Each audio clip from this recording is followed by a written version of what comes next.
All right. Well, hello everybody, or anybody who's here. Gonna test a few matches with Merfolk in Pioneer. I had an idea yesterday to replace Tempestgen with Kupala. Just they both sort of slot into that 3-drop space in the deck. But I was just seeing that Tempestgen got killed like really easily all the time, and it's not really good for Thassa or Master of Waves if our devotion can just collapse so quickly like that. So Tempestgen not really seeming like the best choice, and Kapala, of course, makes it such that we want to run more Merfolk, right? So all of a sudden we can start running Benthic Biomancer, we can start running Silvergill Adept. So there's been some development happening in general with Mono Blue Devotion in the Merfolk server. Magicus, I think it was, brought up Witching Well. I know Tux was also talking a lot about this card. It's a really great play on turn 1. It lets you keep 2 land hands very comfortably because it'll let you scry much closer to that 3rd land, potentially 4th land. The biggest thing about this card is that it provides just extra devotion, like the opponent can fatal push, our tricksters and our harbingers, and that's really what Kapala is for, to protect our creatures from that kind of removal. But Witching Well, really, it's not going to be in the opponent's interest to destroy this thing most of the time. So throughout the game, if we get 1 or 2 of these down, it just makes it much easier to turn Thassa on, or to turn her into a creature. So imagine, you have 2 Witching Wells down, Thassa, and then you just flash in a Trickster. All of a sudden, Thassa is live. So I'm just going to look into, let's see, I think I am live here. I'm just going to let people know.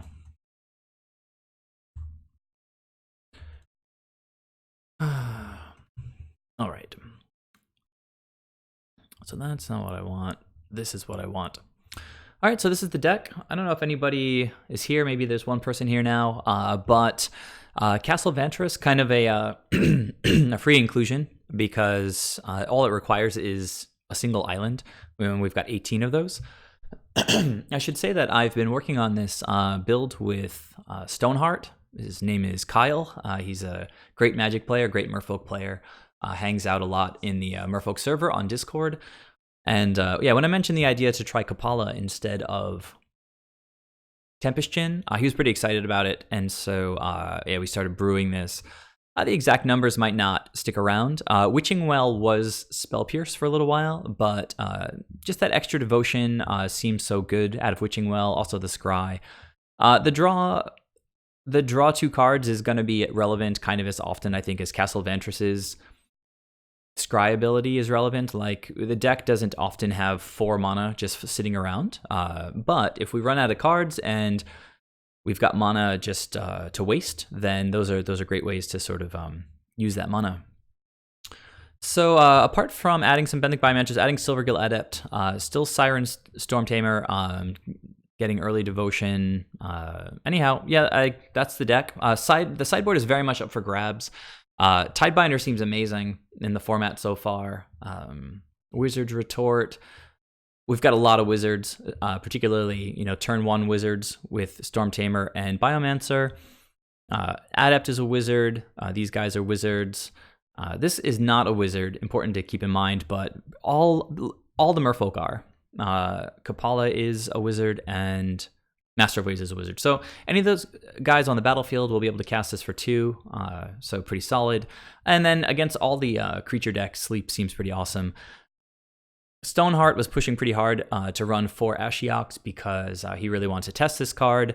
I haven't played against any of the Nexus decks yet. I'm still super new to the format. I've probably played like 8 matches. But he says it does a really good work against a lot of or some of the top decks in the format. So without further ado, I'm just going to jump into a queue. I'm going to start playing leagues with this soon. Not quite yet. But I do enjoy that I can actually call this deck Merfolk with a straight face. All right, so I'm going to submit that, and 20 play points. So while I'm waiting for an opponent, I guess I can ask you guys how your weekend is going. I was in my wife's studio all day today, helping her make stuff. So came home, made dinner, and I thought I would just sit down and stream for a while since I haven't done it since Monday. I think Monday is going to be my regular day, and I'll just try to do whatever I can here and there. So tonight is one of those here and there days, I guess. This is a pretty nice hand I can keep. And opponent keeps as well. This makes me think he's playing some kind of Gruul deck.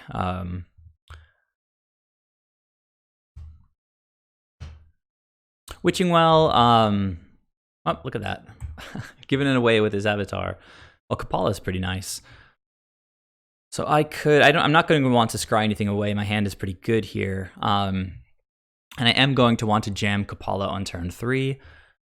So I guess the question is whether I want... So I'm not going to adapt, I don't think. I think getting down the Devotion from Witching Well seems solid. The other option, of course, is the opponent's almost certainly going to play a 2-drop, but if it's like Voice of Resurgence, then I won't want to cast Brazen Borrower on their turn, so most straightforward play is just a Witching Well. Let's go for that 4th land. Okay, well, these are good cards as well, huh? But, you know, we've got gas in hand. We've got Kapala into Master of Waves, which is a pretty sick curve, particularly against just silly little creature decks. So, I just want land. Maybe I will put... Yeah, I don't know, just bottom. Feeling pretty good about the hand here, so... There's an argument to be made that Silvergill draws a card, so why not keep it on top? It's kind of about tempo right now. Okay, so 2/1/1 red goblins. Oh, there's another Silvergill, huh? So, as I said, I think I'm just going to jam Kapala here. Some of you guys might have a much better idea than I do about what I'm playing against. Yeah, I don't know. I don't need to attack in and sort of bluff adapt here. Again, I sort of like my hand. And since I knew what I was doing on turn 3 anyway, the fact that I didn't draw land yet is not really a big deal. If Master Wave comes down and things don't change, you know, it's going to bring 5 tokens. That seems pretty decent. All right. It's going to gain 3 life and 2 mana of any one color. All right, so kind of a ramp deck, I guess. All right, another Master of Waves. I have a feeling this Brazen Borrower is going to come in pretty handy. So now I think I might want to bluff the Adapt. If the opponent throws 1 goblin in front, that's pretty good. We can just adapt and kill it. Alternatively, I don't know. We just run out Silvergill. Yeah, I think I'll just run out Silvergill. But then I have to reveal Master of Waves. I guess it's fine. They can't really do too much because I've got Kapala. Well, that worked out very well. So now I think I'll just hold up Brazen Borrower. Don't really want to adapt, and if they block, they kind of force me to do that. Does this look like Collected Company? Collected Company probably wouldn't run like Dragon Fodder. All right, I guess I adapt now. Wow.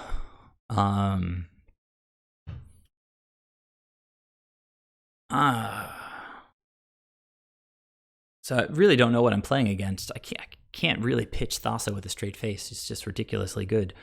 But I've also got these crazy bombs. So 3 more Brazen Borrowers in the deck.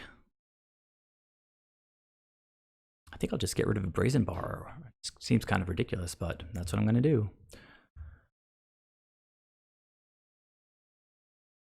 All right. So yeah, now I'll just play Master of Waves. If the opponent has some kind of red sweeper removal,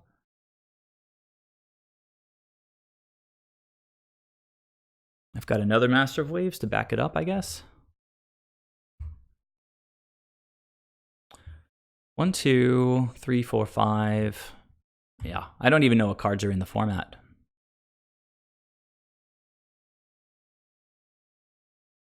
Gonna play some big dragon or something? Yeah, the opponent conceded. I guess the cues are probably mostly people like testing decks, and we didn't see a very impressive performance there by whatever the opponent's playing. So let's go to our rather limited sideboard here. Now, Dragon Fodder could be a sign of just about anything, right? Oh, the opponent just scooped. Okay. I'll take the free points. Thank you, opponent. I was going to say Dragon Fodder seems like it could be like a go wide strategy, like just make a bunch of tokens. Or it could be some kind of deck with like Polymorph, which I'm fairly certain is not in this format, where they sacrifice a token and find some gigantic creature out of their deck. All right, got another opponent. I drew pretty well that game. Had a great opening hand, and the Scries got me closer to drawing that fourth land. A lot of devotion, and Kapala was there just to protect Master of Waves, even though I don't think the green-red deck probably had any good way of dealing with Master of Waves. It's another good hand. We can cast Benthic Biomancer on turn 1 and still have a Merfolk to reveal for Silvergill, so easy choice. All right, so I guess I'm going to see Pioneer Goblins here, and as long as we hit a fourth land, we should sort of be okay here, I think. Trickster is sensational against modern goblins.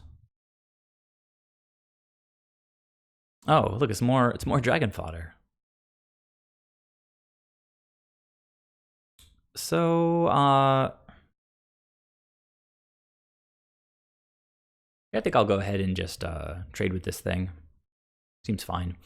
Typically, the plan against goblins in Modern is just trade resources, because we can go much bigger than they can, although I don't really know what Pioneer Goblins is trying to do. So I did draw that fourth land, which means I don't really need to draw cards, and I'd rather just try to eat one of these tokens with Trickster. Okay, Loyalist, gonna eat that thing. Try to. If you've got removal, you know, all right, you can use it on Trickster, but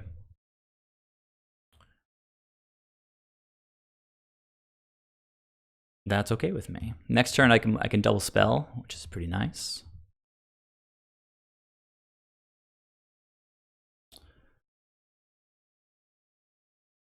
Man, ambushing a Legion Loyalist is awesome. Super good. Don't really mind ripping another land. It's not a huge deal. Land sequencing doesn't matter a ton here.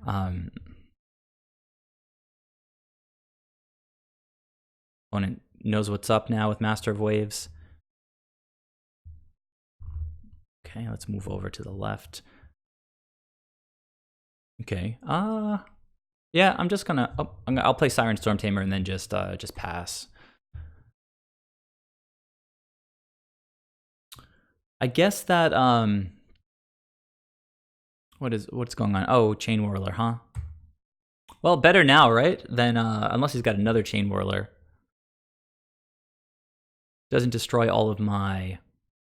Oh, well, I can't block here, so that's okay. So if I play Master of Waves now,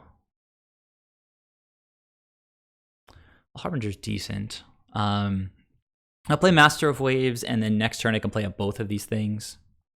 Seems reasonably good. So opponent did know about this card. All I want to do is just draw Master of Waves now. Opponent on 2 cards after his draw step, and they just concede. So Master of Waves is a pretty good card against the mono red decks. I have a feeling Sleep is going to be absurd here. Tidebinder Mage is kind of silly. All right, maybe 4 is too. Sorry, 3 Sleep might be too much as 4 drops against the super aggro deck. I don't know. What can we take out? They're not running a lot of removal, I take it, so Kapala, probably not that important, I would think. I mean, they're gonna run like Chain Whirler, and maybe they can bring in some spot removal, but I have a feeling that Kapala is not going to be an all-star in this matchup. So replace 4 Kapalas with 4 Tidebinders. Then we've got these 3 sleeps. There's a similar argument to be made for taking out Storm Tamers, since they just counter things that target us or our creatures. Witching Well is kind of a slow card. We do want creatures to just trade with their early resources, so maybe Witching Well is a cut, particularly since they're not really trying to remove our creatures too much. Like, our devotion should be able to stick around. Again, unless we just get a bunch of, like, 1/1s, and then they can wipe our board with Chain Whirler.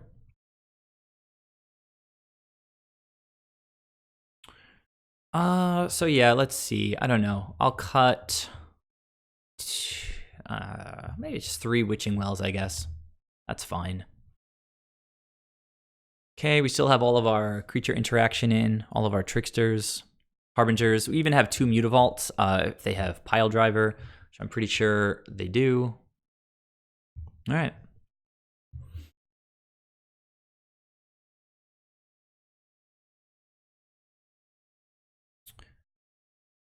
So I don't know what that first matchup was, but they also played Dragon Fodder.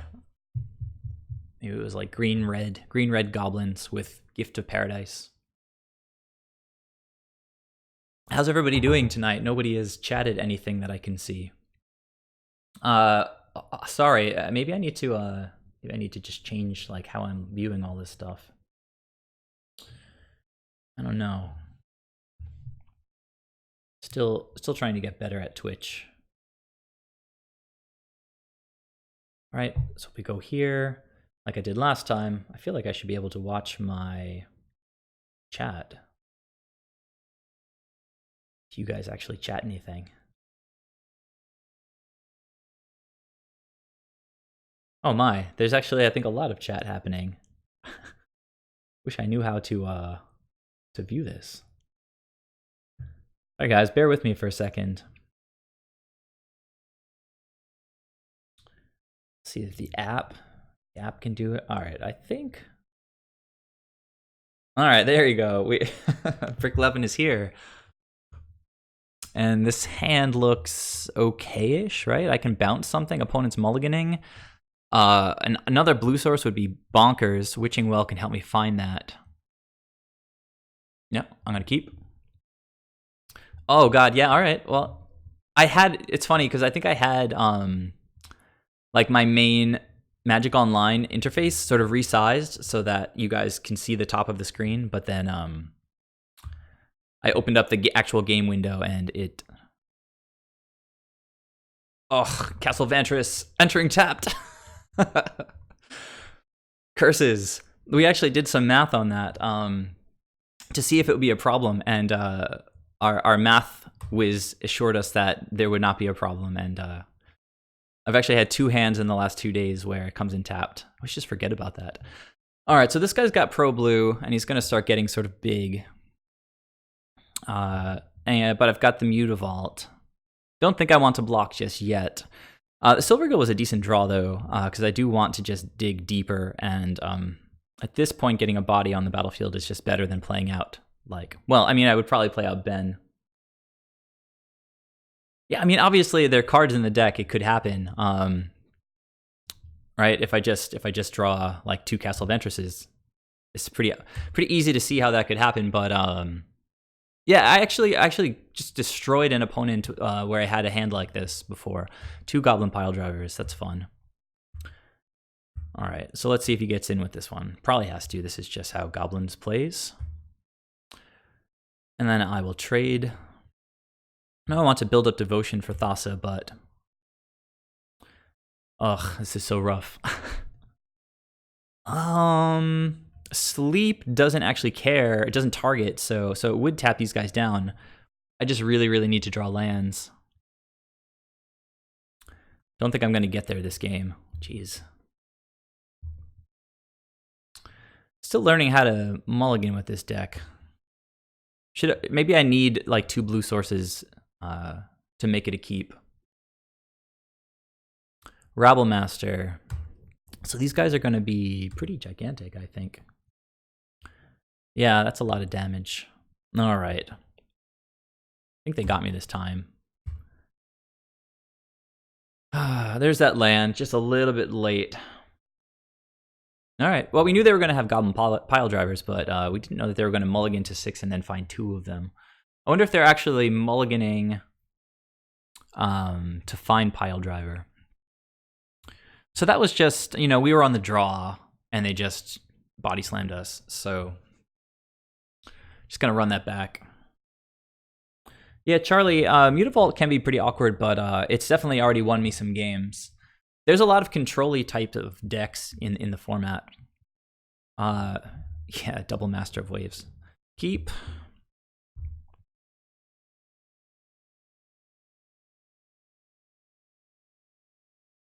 So as long as they don't kill us like on turn 3, we should be sort of okay here. It'd be nice to draw something like Kapala. Trickster is actually pretty good. So that's what I'm going to do. It's kind of funny how goblins, like, just by nature of their strategy, they kind of have to just run headfirst into like whatever I'm doing. Like, this guy can't not attack with Firebrand. It's just, it's in there. Oh, I spoke too soon. You read me. Good job, Goblins player. I don't even know if it's correct to not attack. Sleep is another good draw. This has protection from blue. Once again, land sequencing doesn't matter a lot here. Master of Waves is coming for you. And I'm not too unhappy to have drawn another land.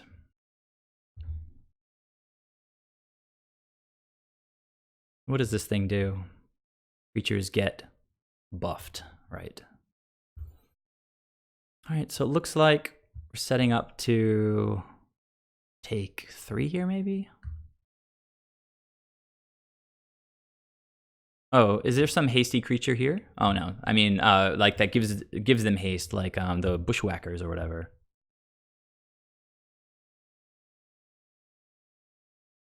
Okay, so pile driver is getting in for 5 if they attack with the firebrands.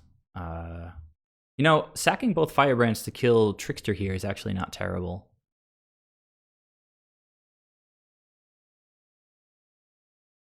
Wow.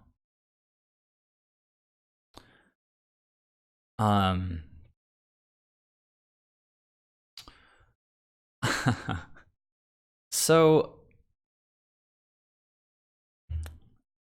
now this is interesting here. I could I could even just trade with the Goblin Pile Driver here with Mutavault, and then but the opponent actually with Firebrand could kill Mutavault. So this guy gets +2 for all the goblins that attack and has pro. I could sleep here, tap their guys, come back to me. That's kind of weird sequencing. I think I'll just play Master of Waves number 1. This guy gets in next turn.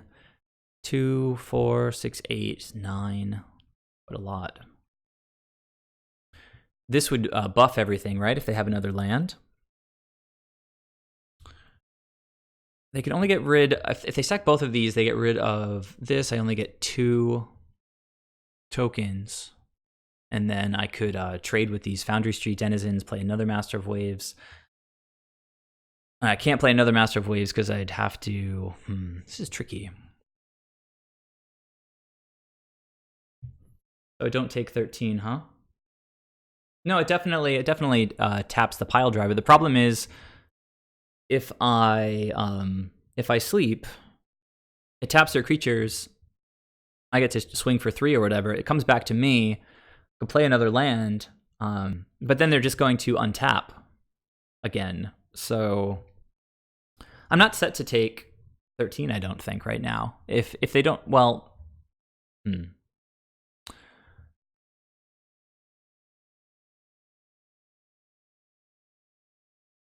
I think I have to play the Master of Waves and kind of force their hand with these fanatical firebrands.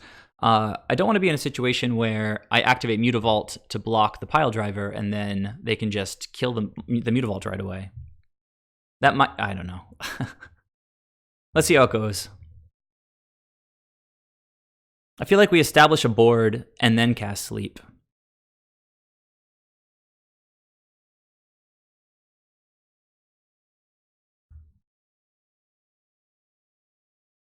Yeah, I think Ultimateo has got it, so.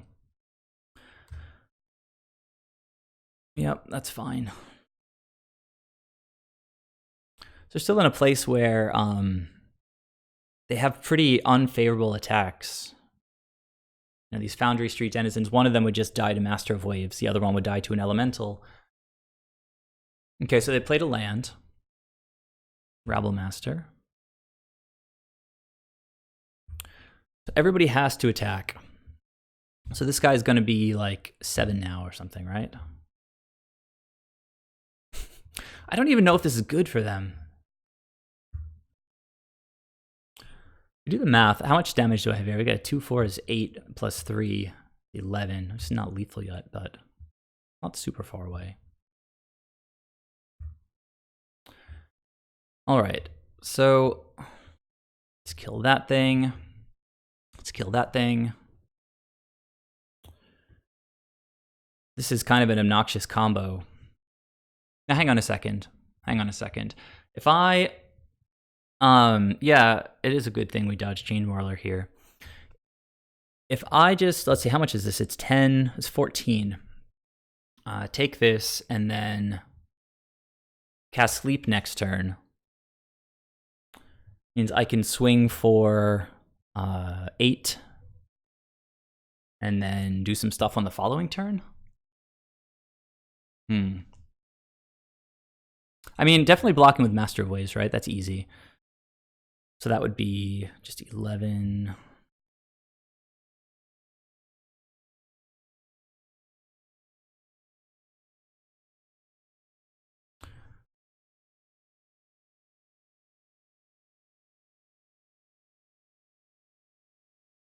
I don't think I'll do it like that. I mean, I need some creatures if I'm going to win. Another Sleep is interesting. So now I just cast Sleep.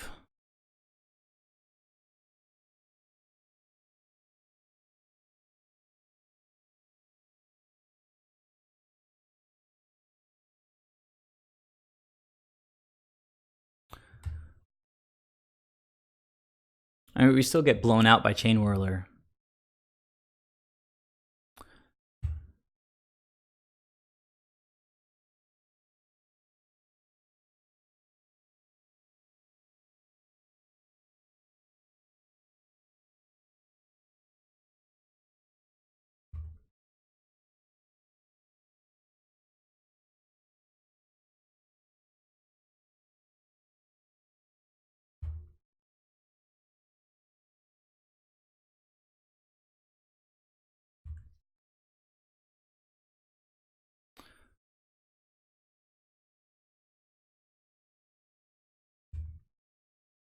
So, Matteo, I'm not sure I understand what you're saying.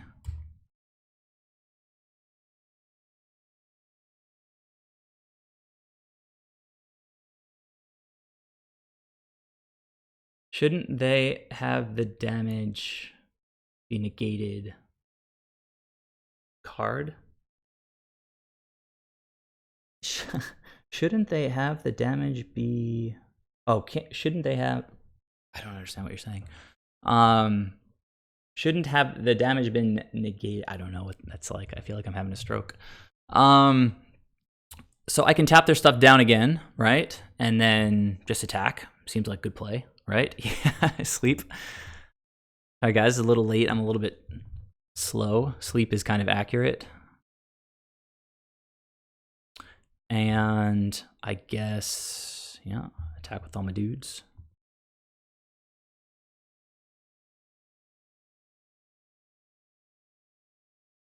So sleep kind of worked pretty well in this matchup, I guess. Yeah, opponent concedes, and yeah, we beat the goblins.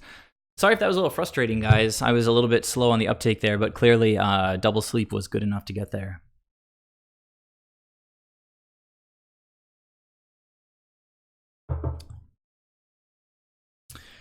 All right, so 2-0. If you want to count that first random match that I played, let's jump back in. Oh, Skullcrack. Yeah, no, it is in Pioneer, I think, right? Who is this person? It's a different person. No, yeah, it just takes away kind of the protection ability. Damage can't be prevented. I think I may have seen this player before. This hand is okay. I mean, I was talking about needing double blue before, but this is reasonable.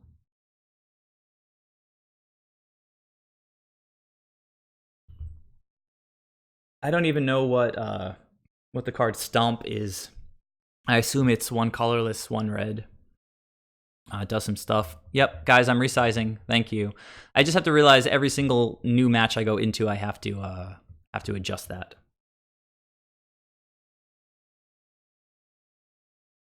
Yeah, this is a pretty easy keep. I wasn't. Oh, opponent mulligan to 4. So this is, I don't know.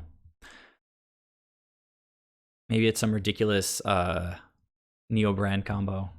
I know it's not in Pioneer, or I guess Neoform is, but Gristlebrand isn't. Opponent probably just seeing what I'm playing and then maybe scooping. I mean, mulliganing to 4 is gonna be pretty rough. Okay, so Once Upon a Time.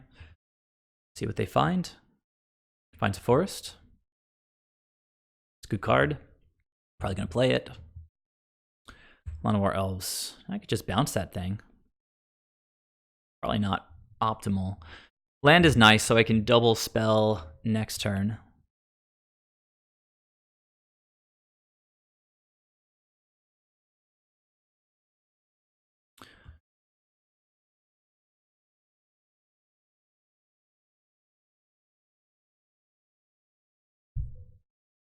Opponent's thinking really hard if they can block, or if they want to block. Llanowar Elves. You can't do nothing. Alright, so now... Actually, yeah... I can cast Silvergill now, and then... Next turn, if I don't draw another Merfolk, I can just bounce something and play Siren Storm Tamer.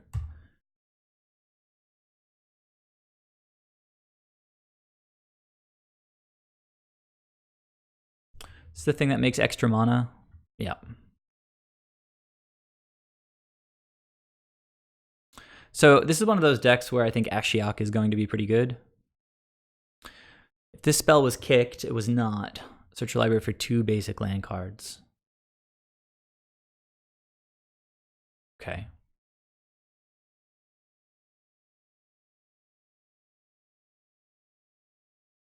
All right, well, they're ramping.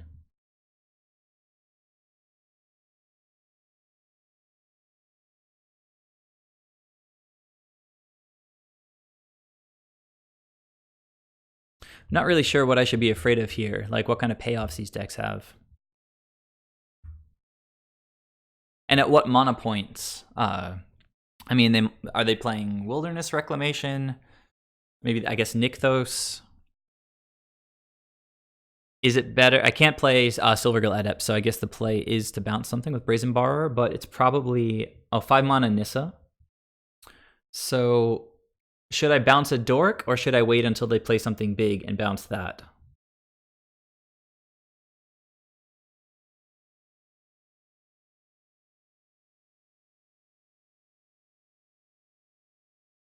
A big Ballista would be kind of annoying.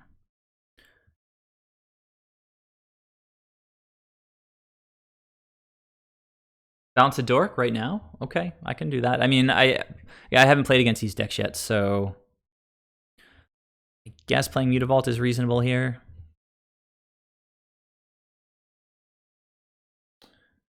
All right, cool. So bounce this thing. Play that thing.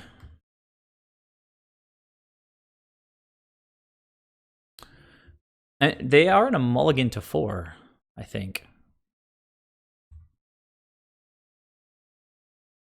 All right, so no cards, but they can make infinite mana. This adds 1 basically, right? Yeah, it adds 1. So this is 1, 2, 3, 4, 5, 6, 7, 8, 9 for Eldrazi. All right, so I can actually play my cards here, play all my cards here.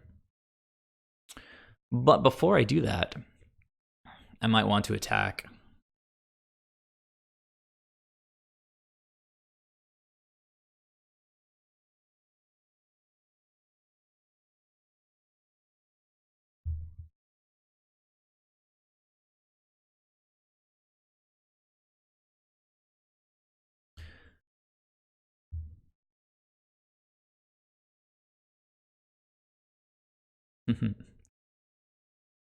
Well, assuming they don't wipe my board, this should be pretty good.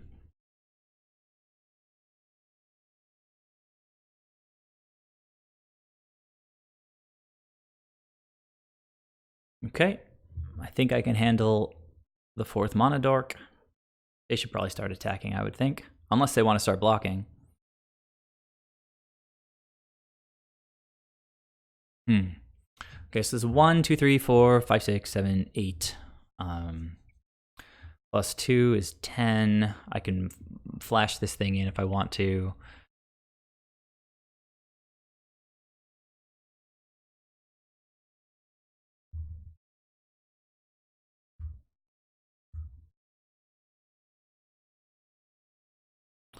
Probably should have fired up Mutavault there. But leaving up blue for Storm Tamers is not the worst thing in the world, I guess.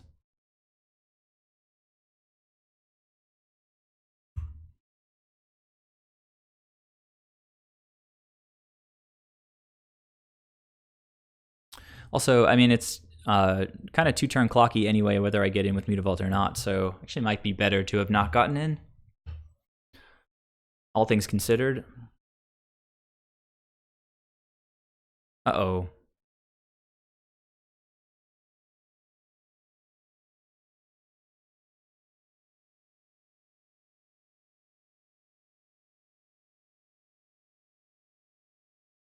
Well, let's see.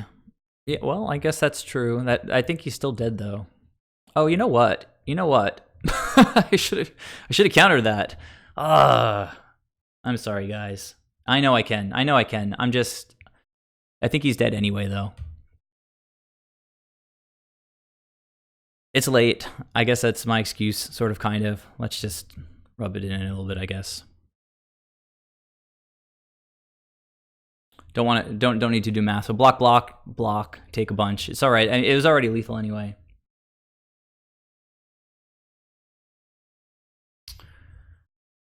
So poor Thassa.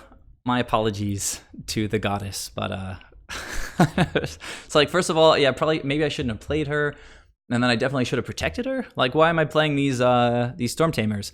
I have used them already to protect like Master of Waves and other important things while testing the deck, but I still need to remember that that's on the battlefield. Okay, so obviously Tidebinder Mages are going to be solid. Counter spells, right, to stop all of the gigantic stuff. Are the Ashioks good here?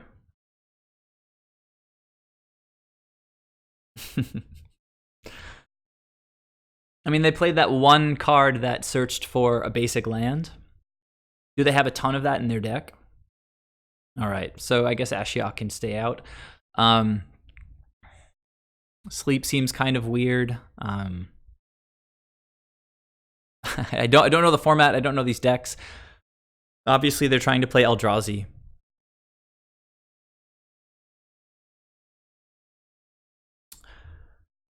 It's possible that Kapala is not that necessary since they... Well, no, Kapala is probably great against Ballista, right? So I'll keep Kapala in.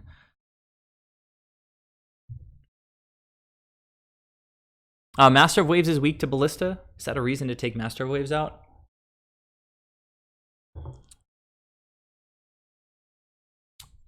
Similarly, the little guys, but Storm Tamer seemed pretty good that game. I just didn't use it well. Brazen Borrower, bounce something big. Right, so I've got the 4 counter spells. The Tidebinder Mages just seem good for Devotion. Witching Wells, I guess I can trim those. Since they're not trying to remove, I don't know, I guess the Ballistas are there to kill my creatures, but I've got Kapala in. Cut Bends, I guess, but they're Merfolk. And then, let's see. I mean, I can trim 1 Master of Waves since it just dies to Ballista, I guess. Borrower seems awful. I guess. Let's see. I'll bring Ben back in. I think I agree that Borrower seems bad. So let's keep Master of Waves in, maybe. Borrower out. Tidebinder in. Counters in. 4 and 4. 4 and 4. Yeah, all right. So this seems reasonable. 9 seconds left. I like Witching Wells. I just am trying to figure out what cards to trim for this matchup. I do like counter spells here. All of our 1-drops are wizards, and our 2-drops. So, I mean, this hand doesn't have a counterspell in it, but it does have a Tidebinder Mage.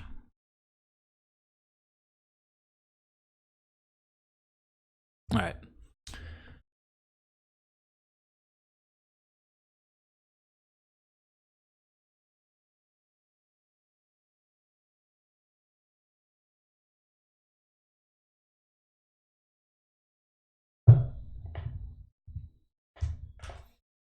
Okay.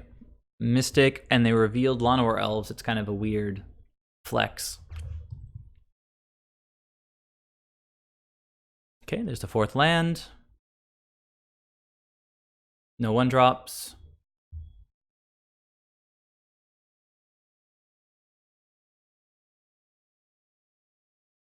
Wait, what? Okay, that's okay. Grow from the ashes.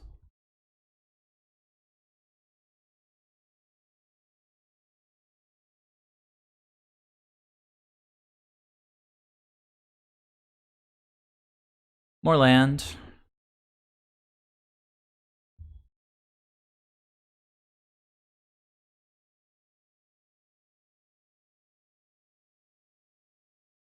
I can upkeep tap the Mystic. Oh, Blast Zone is fun.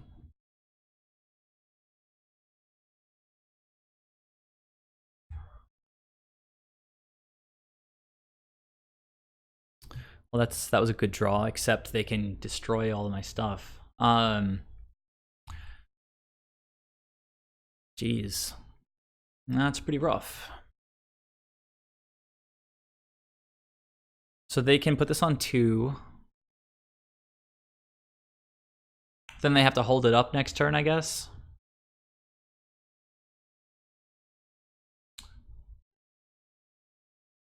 So I can just let them take their turn, and then end step Flash and Trickster, hope that they don't crack Blast Zone just for Tidebinder Mage and that they sort of tap out for something. But if they tap out for something, it's going to be pretty bad, right? End step Trickster and then try to slam Master of Waves.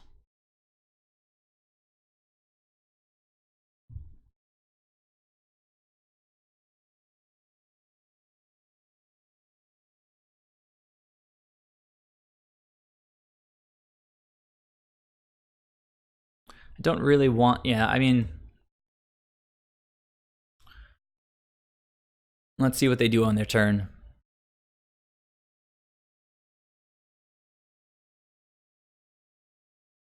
Yep.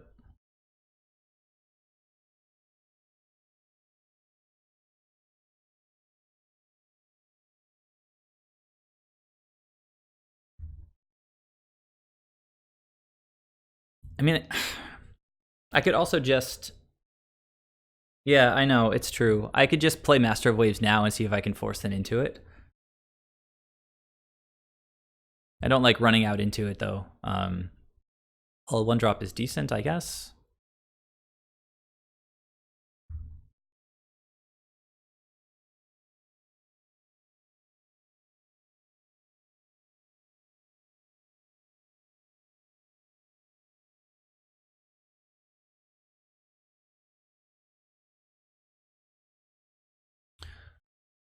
If they have Ballista, this isn't much of a threat. They can just keep hanging on to Blast Zone, I guess.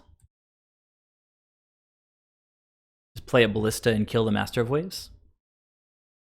Kapala would be good here, I guess. Only if you control 7 or more lands. So they're at 6 right now. They're about to get crazy ramped off of these shrines. Okay, so no Ballista.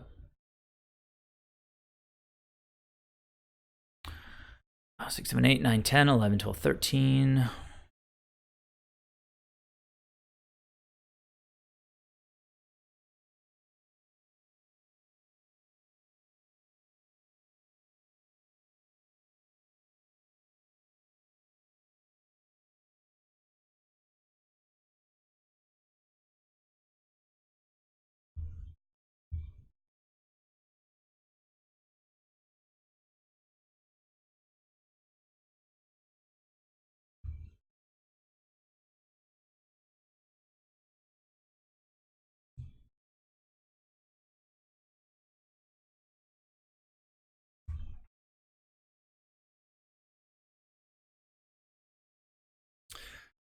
All right, I don't know what the opponent has. They must have like a 10 drop or a 20 drop or something like that. But now they have as much mana as they want.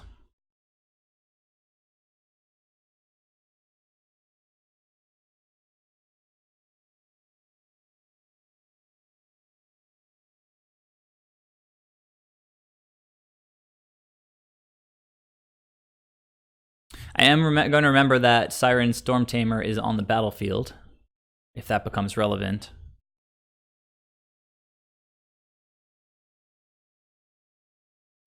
Well then.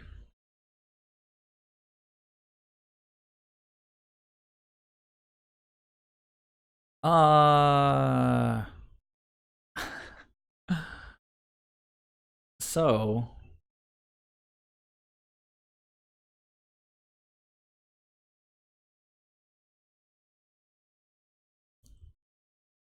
when you cast a spell, you gain control of target opponent. So yeah, I should sack this thing, right?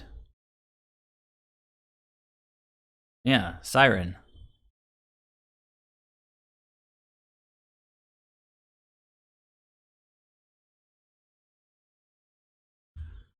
So yeah, GG, I guess. Siren. Wow. Wow. Wow. Get wrecked, Emrakul.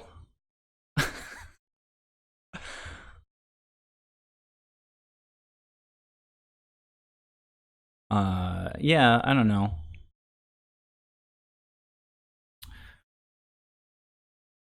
What? Oh man, Siren Stormtamer to the rescue. That card is so good. It's not. I mean, it's like the effect is actually really strong, right? I mean, if you had a card that was just 1 blue instant counter target spell or ability that targets you or a creature you control, that's a good counter spell, and it's a 1/1 flyer. Such a good card. So I think we're 3-0 now. Again, if you count that first random match, okay, so do have to mulligan.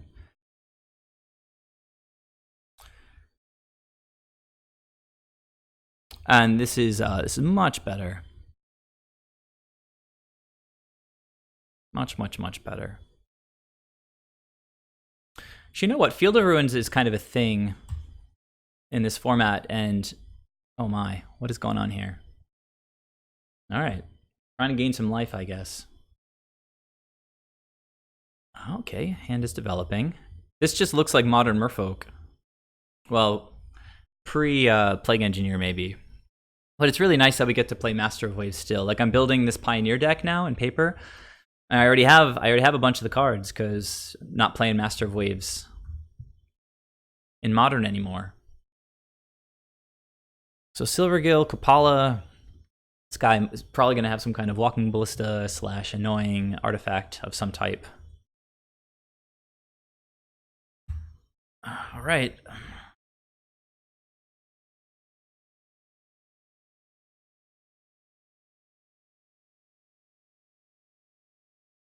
You guys have some idea about what I'm playing against? This is so weird.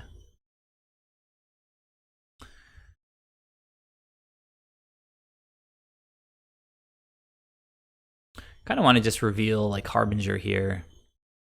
If they have removal, I'd rather them tap out on their turn, not knowing that I can slam Kapala. Oh, deck is doing me well this game.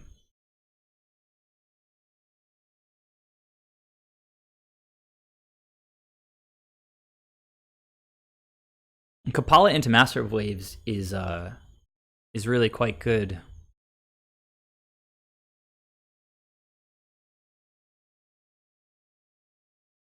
Okay, protection from multicolored. Got it. Bouncing that thing seems reasonable. But we can wait for that. We're at 20 life, so...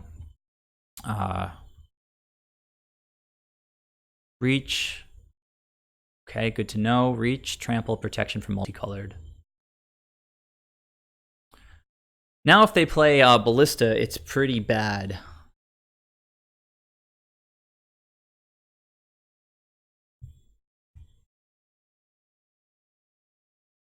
Hopefully they don't have any more lands, so that Kapala really pressures them. Another Serpent, maybe? Okay, drawing a card. They're getting shook. Scrying away, they put it on top. Are there any board wipes in colorless in Pioneer?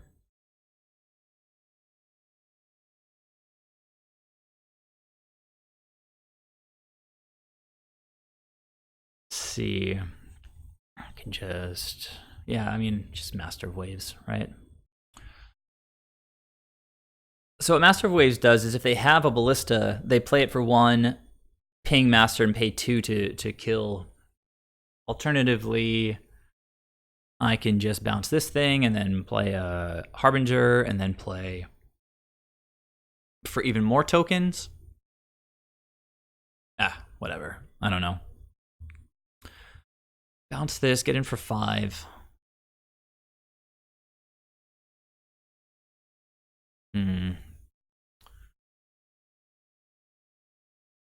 Adapt, not really amazing because I kind of like my hand.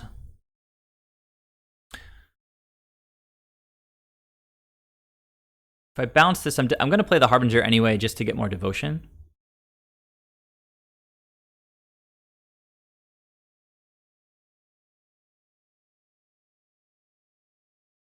But I don't know about... I actually don't know about using this right now because they might play something much larger that I care about.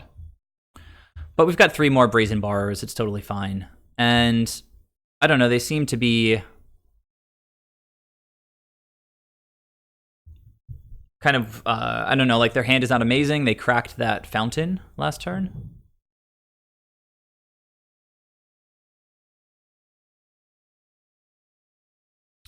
So maybe they'll just tap out for that Serpent again. Okay, Smasher. Attack, I guess, if you want to.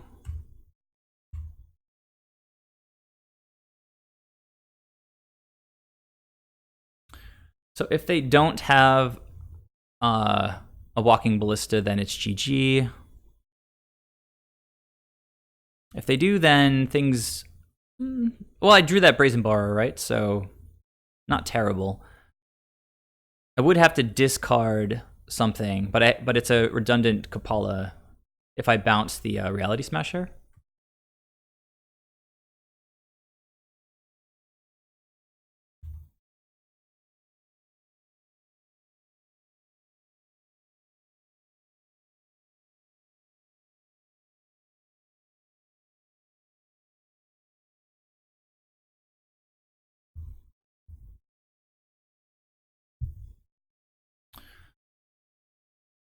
If this is... yeah, this is ridiculous. I don't think the guy knows what my cards do. GG.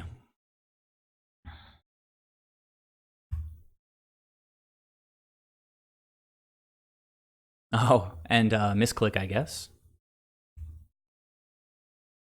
I saw that happen on one of Seth's streams, Saffron Olive. Like somebody cast a Stone Coil Serpent for 0. Yeah. So I don't know. I could Witching Well or whatever, but I think it's just lights out opponent. Block, take like 19. No first strike here. What? Bounce Smasher? This, what? I don't need to bounce anything. It's just lights out.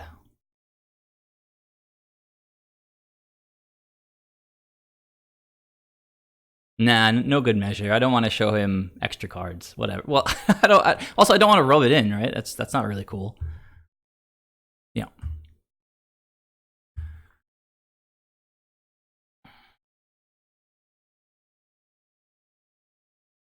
So I'm not sure that the opponent knows yet about Walking Ballista. They might have tried it already and saw that it wasn't going to work.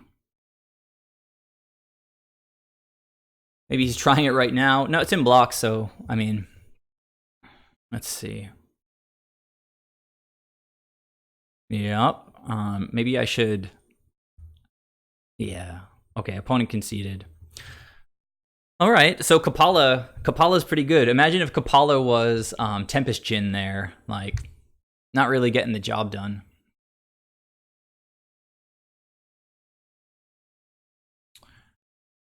So against like an Eldrazi deck, I would typically want to bring in counter spells. There didn't seem like they were really searching for anything. Don't know how good Sleep is. They're probably going to have like 2 creatures at any point. So, what's bad, if anything? Actually, the Borrower seemed quite good. Even if I have to pitch something from my hand, I mean, it's a tempo win. If they have to spend 5 mana to recast their creatures. Storm Tamer flies, but I don't know what kind of removal they have. It's not great against Ballista. I doubt this deck is running Emrakul because they didn't. I don't know. They weren't ramping. Harbinger is gas. We don't even have to pitch anything for that. If we bounce a Reality Smasher. I mean, Master of Waves is typically kind of weak against Ballista, but we're playing Kapala to protect our guys. Opponent might be a little more aware of... Yeah, no, I think Wizard's Retort definitely wants to come in. But then...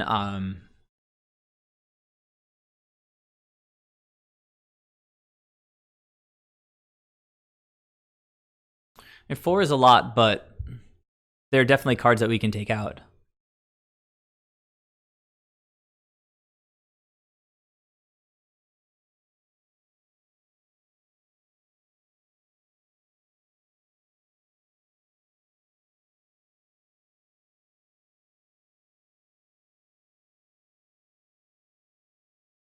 Yeah, I don't know. I'm just trimming some of my X1s.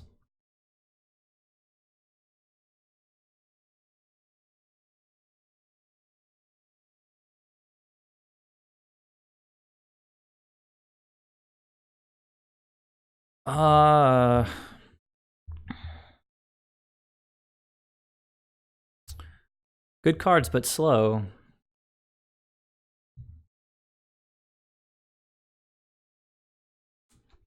Opponent mulligans. And it did absolutely nothing for the first like 2 turns of their... I mean, redundant Thassa's, it's like I'm already mulliganing to 6 here. I think I can mulligan.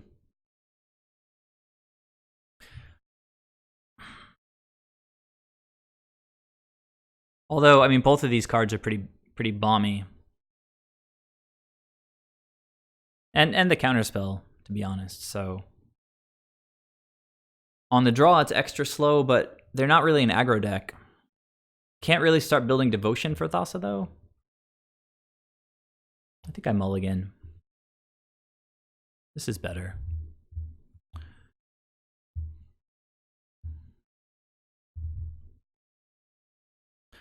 Cannot cast Silvergill yet.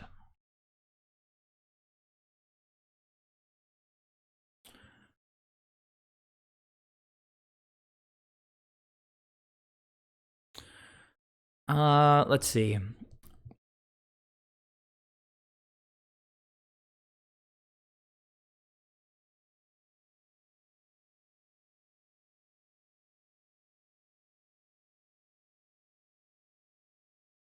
I like having 3 lands. That's all I'm thinking about here. I mean, Silvergill is uncastable, but it's a good spell. I could pitch a Silvergill and just have 2 3/1 flyers. It's kind of weak to Walking Ballista, but I can protect it with Siren. I'll pitch a land, I guess. I'm on the draw.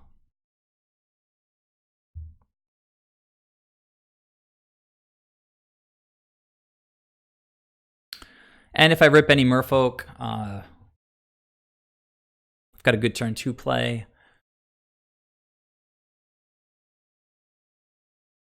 Opponent's mulliganing to 5. Oh, I'm sorry, guys. I don't know when I forgot to resize. So you can see here the opponent mulligan to 5. Well, that was a very, very good draw. We do want another land, though. Fortunately, now Silvergill Adept can help us get there.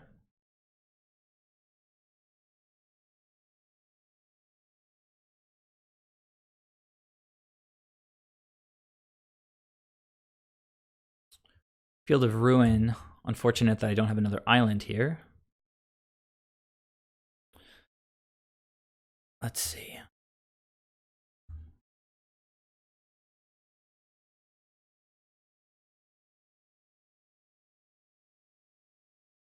But, I mean, they're not really fixing their mana or anything with Field of Ruin. I'm not going to use Castle of Ventress, so it's not really a big deal. That was awesome. Okay, so things are going pretty well so far. If I draw another Merfolk, I can just go Silvergill Witching Well next turn.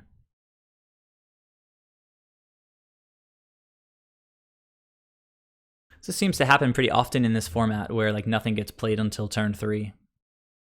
They do like what's on top of their library, though. Okay.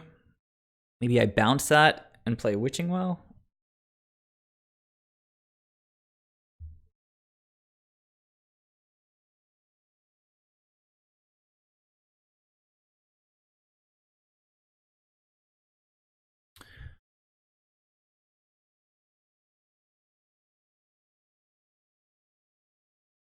Of course, I could leave up mana for Storm Tamer, but I don't know. Let's see. I'm gonna play Witching Well no matter what I think.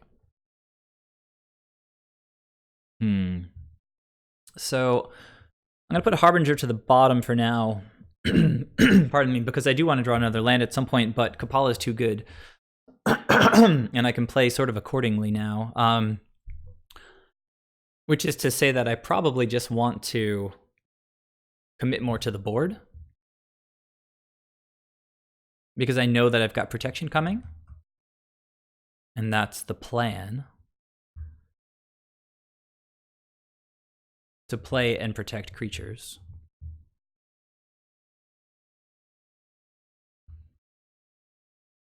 So there he is. Got Kapala in hand. It'd be nice if I drew a land. So I could play Kapala, still have a Storm Tamer, and then start double spelling. Opponent did top whatever they scryed. Non-artifact spells you cast have improvise. Yeah, it means artifacts can tap for that, right? So that's basically just like a mana. Oh man.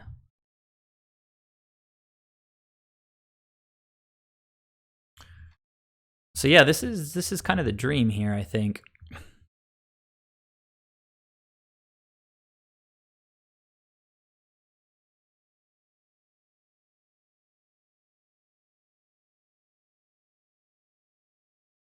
I just jam Thassa next turn, and things don't really matter too much past there, I don't think. Yeah, Silvergill has been kind of impressive in this build. I've done the math for like Force of Negation to figure out how many blue cards you need, and I've done research to see like what people think, like what the opinions are, to be able to always have another blue card in hand. So it's identical math, basically, I think, to know, what are the odds of having another Merfolk in hand with Silvergill Adept. And people seem to think that having Spatial Contortion, okay, I guess, they had to pay 4 for that, right? So it's pretty similar. It's basically like four blue cards for each Force of Negation. So something like 16 cards on top of the Force of Negations or 20 blue cards total. Well, that was a pretty good draw. So I think I'll just play that out again. Keep attacking in the air. So in this build, we've got, I think, currently like 21 Merfolk. Something like that. We have Bens, Silvergills, Tricksters, Harbingers, Master of Waves. Ben, Silvergill, Trickster, Harbinger, Master of Waves, Kapala. So it's like 24, but not all full playsets. So it's like 21. I think we have 21 Merfolk, which is just about right. Ugin's kind of annoying, but he can't destroy Thassa. I kind of disagree, Charlie. Drawing a card is pretty strong. So I can just bounce Ugin, force them to just play it out again. All right. I also love that I drew... I can just bounce both of these and just kill Ugin. That seems pretty good. But when this leaves, he gets to draw the card, right?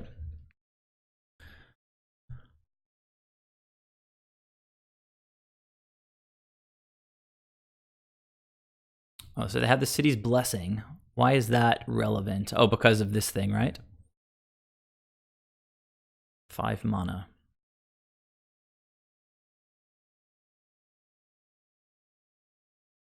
Yeah, I kind of like bouncing both of them.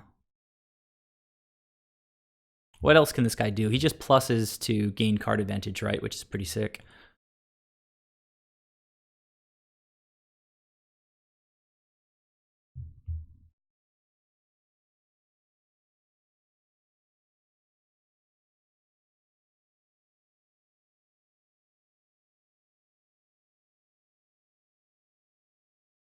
Okay.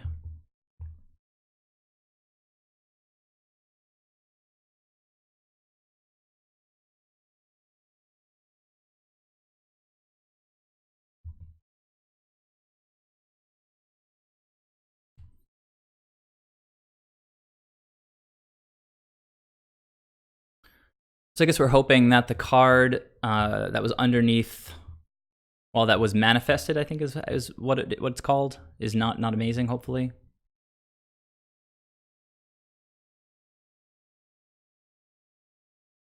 Okay, so they drew another Ugin at some point. And we know that the last card is that thing.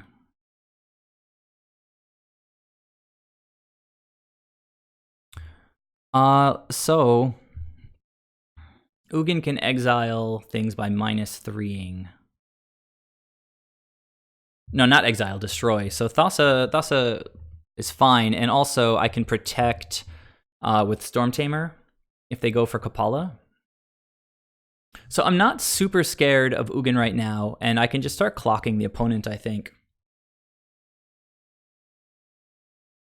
So I can get in unblockable with 1 creature this turn, and then with 2 creatures next turn, including Thassa. Well, I can get in now flying. We can just get this guy down to 3, although I think I just want to hit the opponent. It does reduce the cost of all of his spells, but he's got 1,000,000 lands anyway.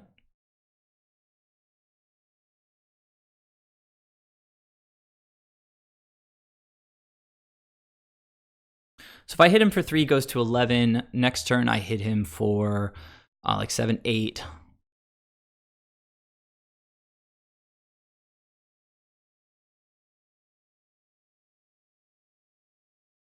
Oh, you know what? Hang on a second. That was rough. I do not... I wish I could just like pause it, back it up for 1 second. I don't want to pay to make Silvergill unblockable because I really want to leave up mana to protect Kapala and counter Ugin. Okay, so be it. I don't think it's going to change things too much, but Kapala is, I think, more important. Well, that was rough.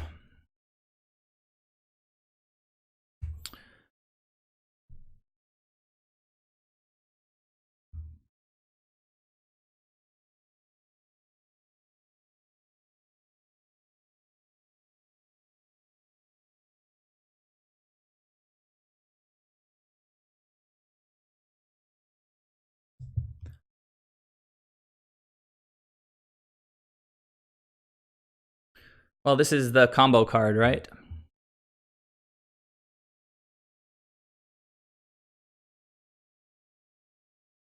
Actually, we're running out of devotion. Thassa is borderline right now.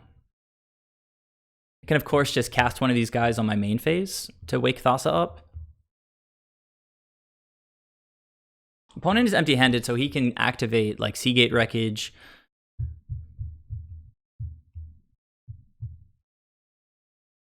So if I sacrifice Siren Storm Tamer, Thassa not alive anymore.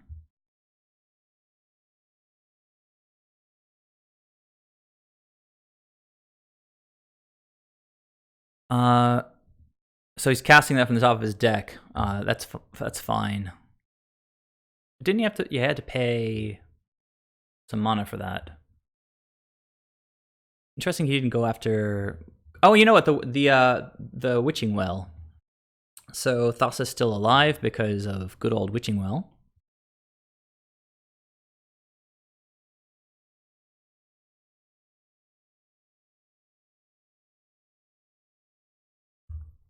Okay. Opponent's running out of mana to pay for Kapala's effect.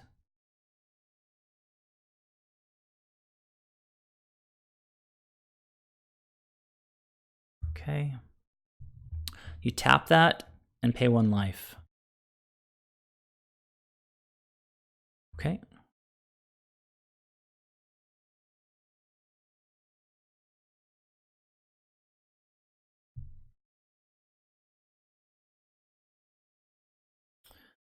That's a little bit annoying. Fortunately, I have a couple cards in exile over here.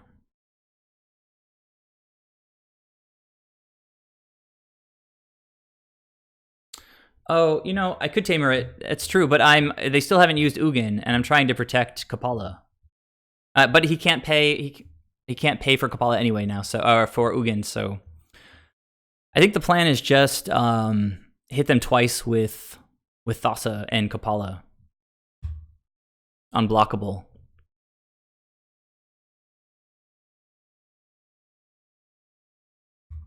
Oh wait, what? So block. I could block the Matter Reshaper, but I'd rather not give them a card. Weird decision axes in play here.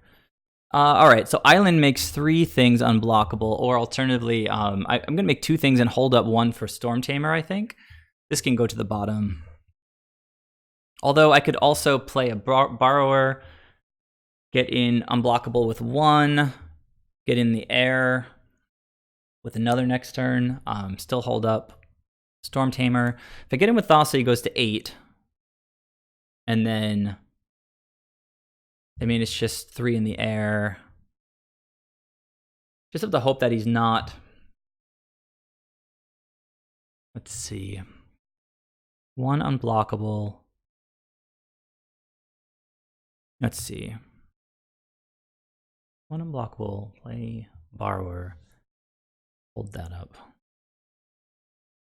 2, 3, 1, 2.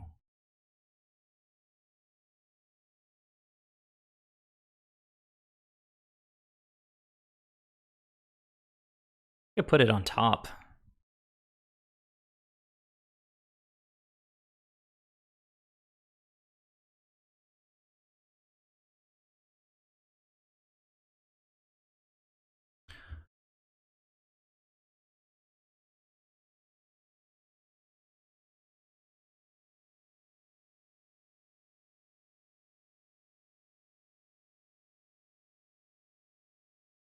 Actually, swinging for 6 here. Unblockable, so he goes down to 7.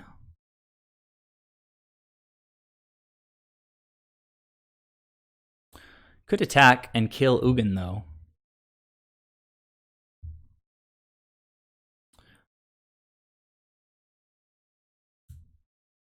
This guy is part of making everything cheap to cast.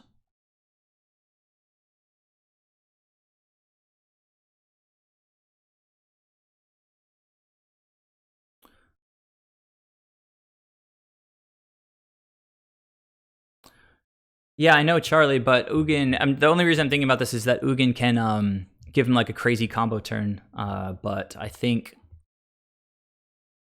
I'm gonna attack this guy.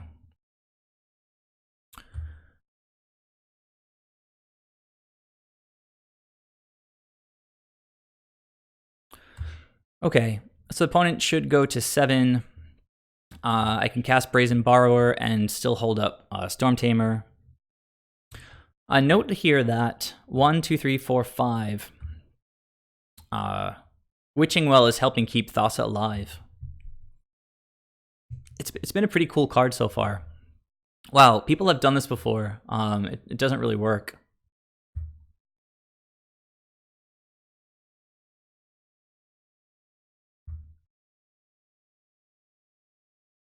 Yeah, that's the second time today that an opponent tried to destroy Thassa. She's a god. You can't destroy the gods. You can exile the gods. You can dismember the gods. Okay. So all I'm thinking about here is whether I need to use Siren when I cast Brazen Borrower.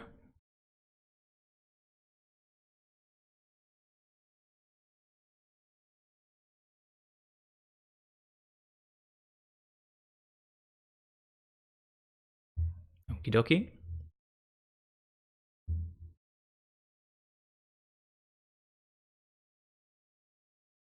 He can try to destroy Kapala, but that's the moment that I'm waiting to use. Wait, why is he doing this? I don't know what's going on, guys. The opponent think she's indestructible.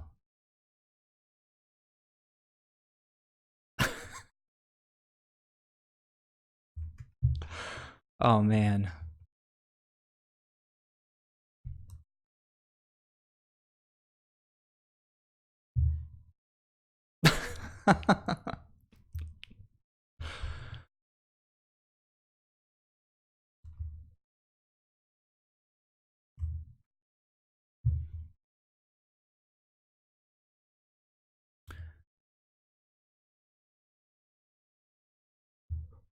So I guess it was 3 times today that the opponent tried to tried to destroy Thassa. All right, so gaining some life. Okay, exiling cards.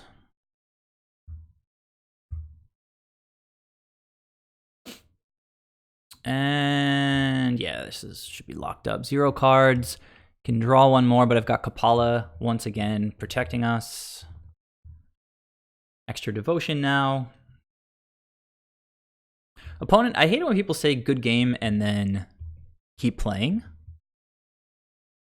Like there's not really.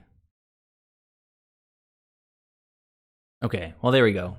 Just wanted to wait one more second, I guess. So opponent just rejoined. I don't know that I feel like replaying that same match. But you guys can see that Kapala does some good work, right? What do you think about the deck so far? And some of you might be way more familiar with the format than I am. So if we go back to the deck list, you can have a look and comment on how it's balanced. I mean, the thought process between 2 Harbingers is that it's like the weaker of the tempo fish.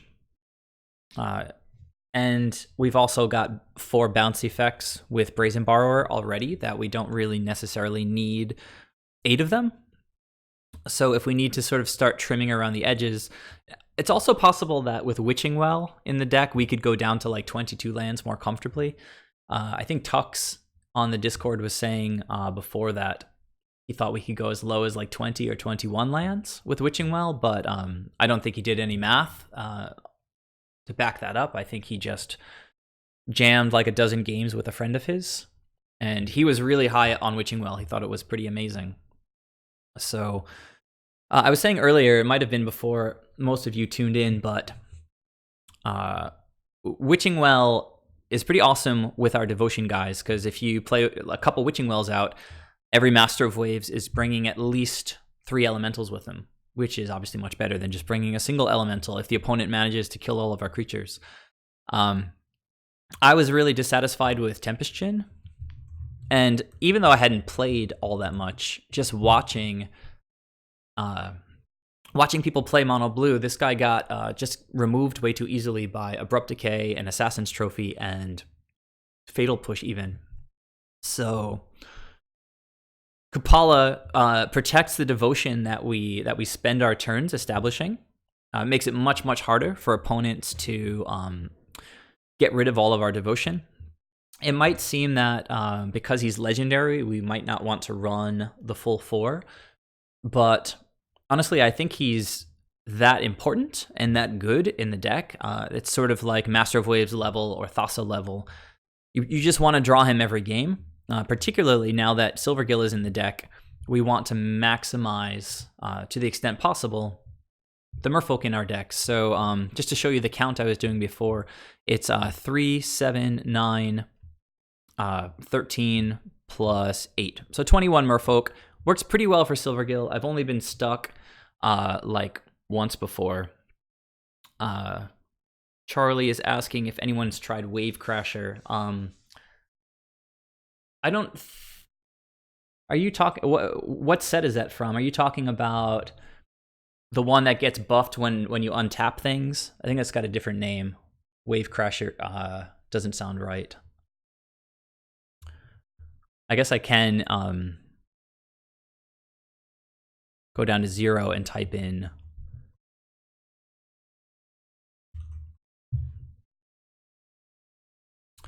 Yarok's Wave. No, that's not what we're talking about. We're thinking about something else.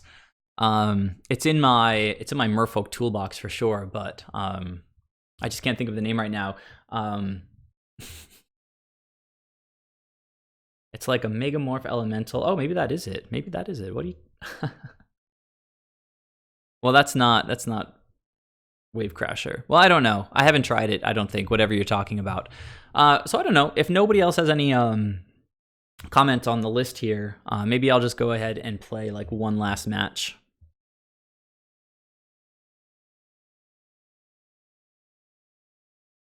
I think we definitely haven't lost. I think it's 4-0 if you count the first round that only lasted like 2 minutes.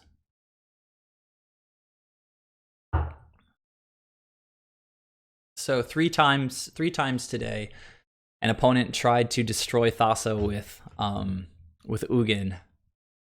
You would think that when it didn't work the first time for that opponent, they would actually stop and sort of read Thassa to see if maybe some effect that she had was preventing it from happening, but the opponent just jumped to the conclusion that Magic Online must have been bugged. So he tried running out another Ugin and doing it again, which is just pretty hilarious. So yeah, I'm just waiting for the opponent. They've joined, and I think this will be the last one for the evening.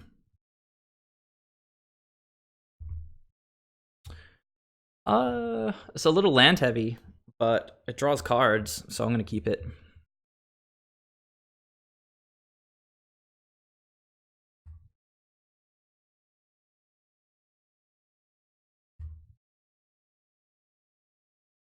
Wake Thrasher. That's the card I was thinking of, but it's not the card that Charlie was thinking of. Modern Merfolk right here, guys. Modern Merfolk.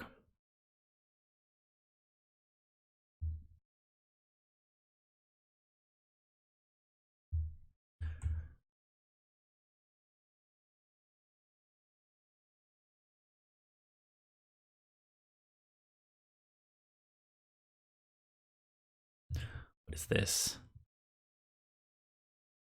Teferi. Gains a life. Gonna bounce Silvergill. Be pretty corny. So this is a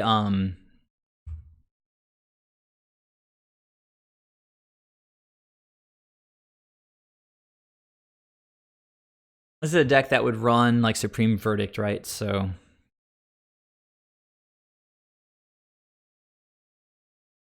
I think maybe I run out Kupala. Just make the opponent sort of have the wrath. We do have 3 more of that guy in the deck. I'm going after Teferi here.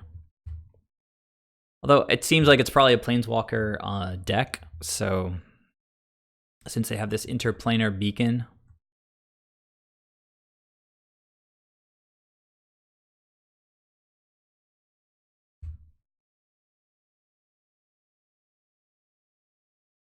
Hopefully they play a creature and just bounce it, right? Oh, Fires of Invention. That means they can cast another spell right now, right? Ugh. Okay. All right. Maybe I just rebuild real quick with Silvergill and Trickster, and then go Master of Waves. I don't know. Like I can also just brazen. I don't even know. I can brazen borrow Fires of Invention. Start off with Silvergill Adept.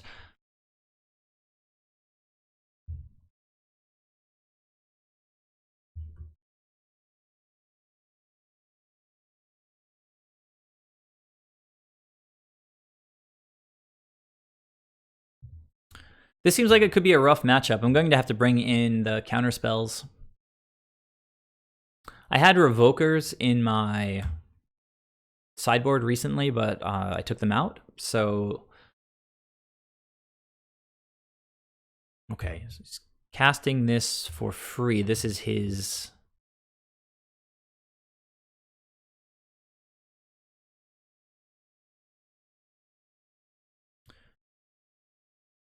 No more than 2 spells each turn. Deafening Clarion. Okay.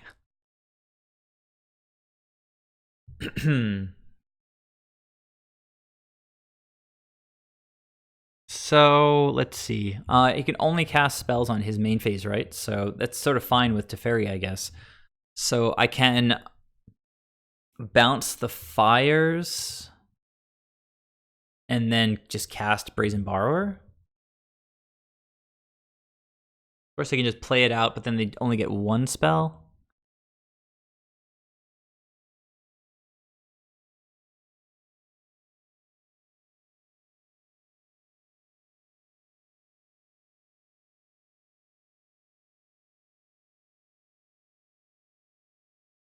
Probably should have done that. Well, I don't even know. Whatever. Like, that's the only spell I had to cast apart from Master of Waves.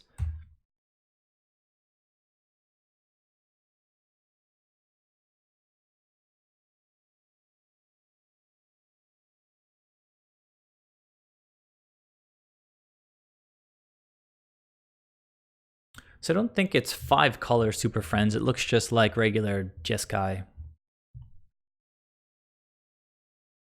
So double board wiped already by turn 6. Doesn't seem like it's going to be the best matchup.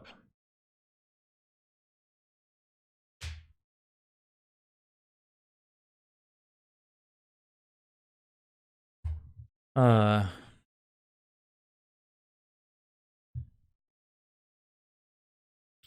little bit unfortunate. That's extra unfortunate. I think I'm just going to scoop and not let him see Master of Waves and not let him turn Master of Waves into a into an elk. Yeah, this is going to be a really, really difficult matchup. I think they have probably somewhere in the neighborhood of like 6 to 8 board wipes in the main. So yeah, we'll just concede. I also flooded out, but I mean, it's just a terrible matchup. I mean, Thassa is probably pretty good, except Thassa is never alive because they keep wiping all of our creatures away.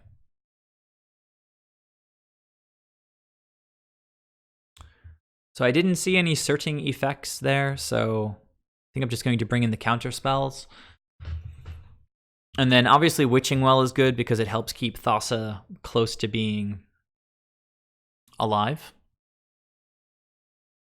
Benthic Biomancer, basically Silvergills in control matchups, so pretty awesome.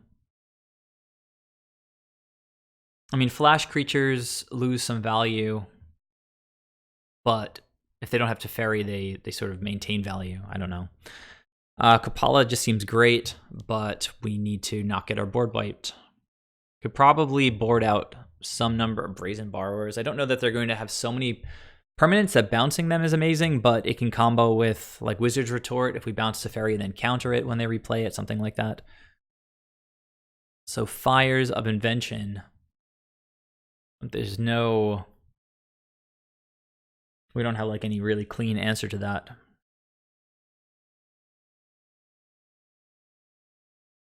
Borrower is...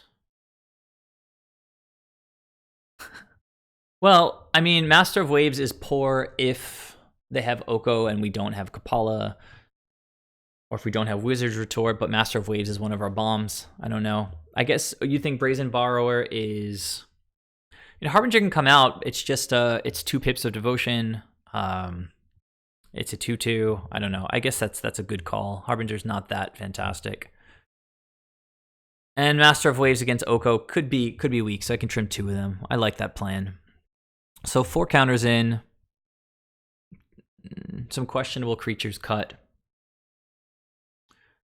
Yeah. Yeah, Master... I don't know. I guess Master's not the best. I think I'm going to try to just trim the Masters and just bring in Harbingers. I keep the Harbingers. I don't know that we're going to be able to just tap out from Master of Waves because they have counterable board wipes and uncounterable board wipes. This looks pretty solid. Now we can pass the turn on turn 2 with Retort up, flashing a Trickster, opponent's mulliganing. We might have a chance here.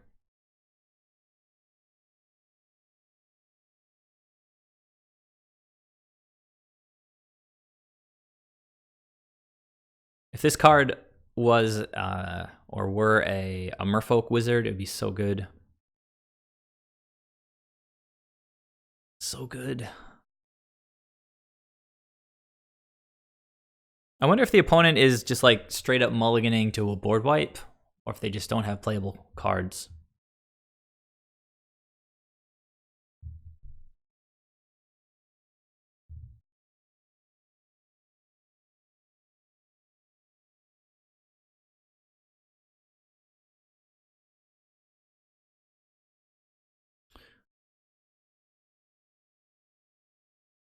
Maybe the opponent kept a 0 land hand. Nope, they're scrying and they put it on top.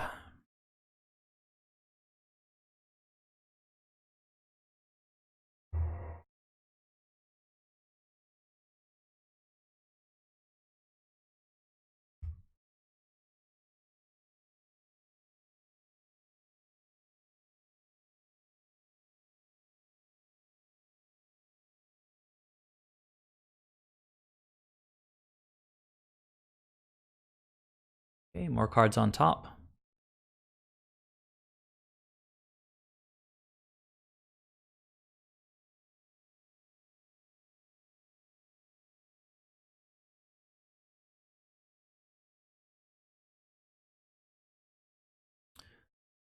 As good as Thassa is, this is going to be a turn where the opponent could slam Teferi, and I'd love to counter that. If they don't play Teferi, I can flash something in. Could also just play a land and then play Oko. So yeah, I mean, I want to let them tap out first.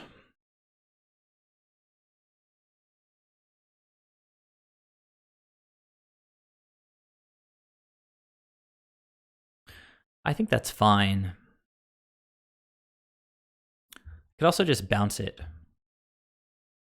I could also just flash in Brazen Borrower. Start beating down.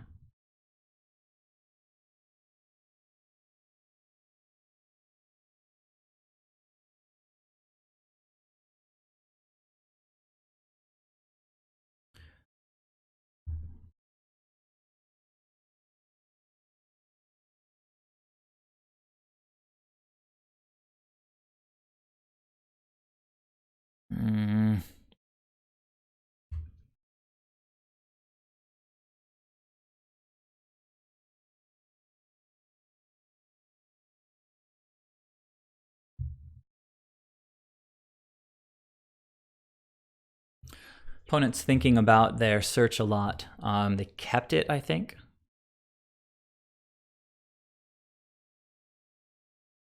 Yeah, did not put it in their graveyard.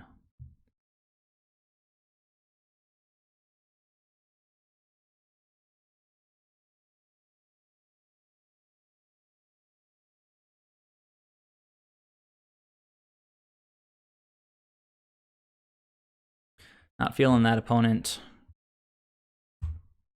It's not a Wrath, but it's like a Thoughtseize in this case.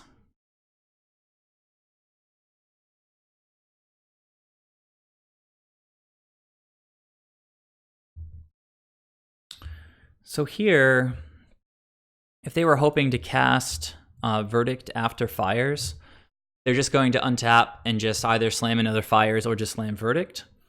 I can flash in Trickster and have a 2-turn clock.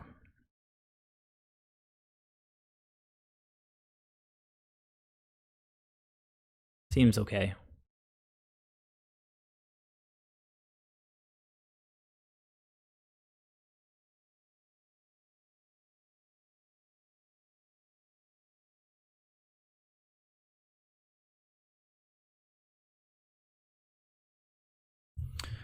What is this? What colors does this make? It makes 2 mana of different colors for Planeswalkers. But this can't help cast... Whoa. Okay, so opponent scooped. All right, so we did pretty well that game. It doesn't. I was just checking. It makes colorless, and then it makes... it filters mana for Planeswalkers. Yeah. Let's just actually look at this for a second. So they can tap any land and then make like blue-green for Planeswalkers. It's a pretty solid land, actually. Interesting that it's only uncommon. I guess it was from the Planeswalker set, right? Like War of the Spark. Okay, well, that went pretty well. I thought it was going to be a rough matchup. We had Thassa's in hand, but didn't even cast them.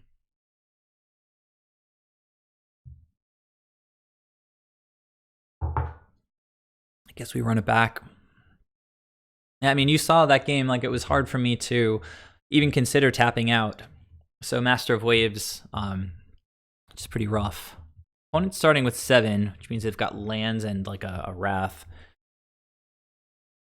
Or just some Planeswalkers, I guess. I don't really love this hand. Merfolk Trickster is nice with Flash. I can go turn 1, Storm Tamer, turn 2, Trickster, get my board wiped, and then I'm sitting with just a Storm Tamer. Yeah. Well, all right. I can keep this, and we'll see what all the scrying does for us.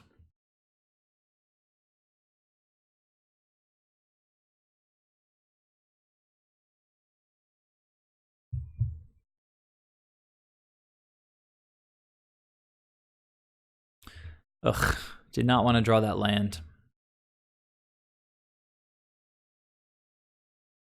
Honestly, I kind of like both of these things.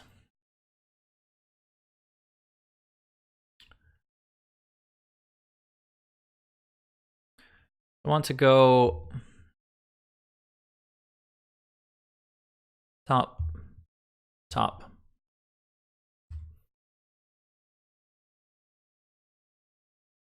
This is actually going to make it really easy to get Devotion for Thassa.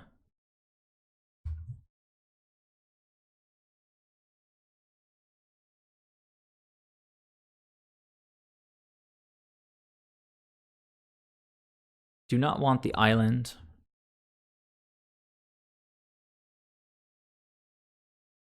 Actually, Mutavault dodges Wrath as well. So this could be going worse. But the opponent could have, 2 or 3 Planeswalkers in a couple turns, so...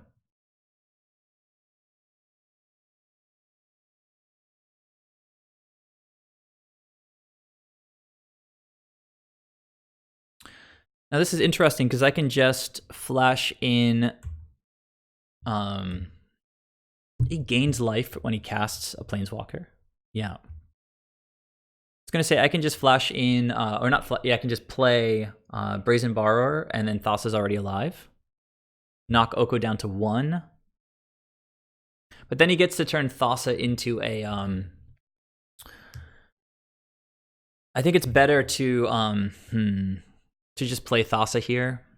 No, this is silly. Like I'm getting slightly ahead of myself. I play Thassa, then pass the turn, flash and Brazen Borrower, untap, and swing with Brazen Borrower and Thassa for 8, potentially killing Oko.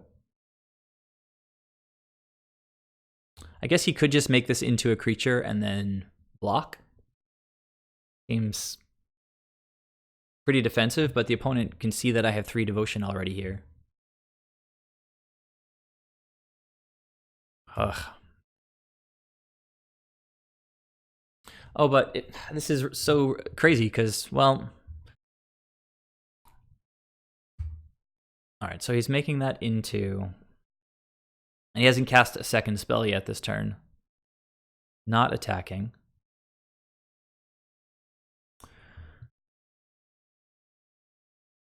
He's going to choose a non-creature card from outside the game and reveal it.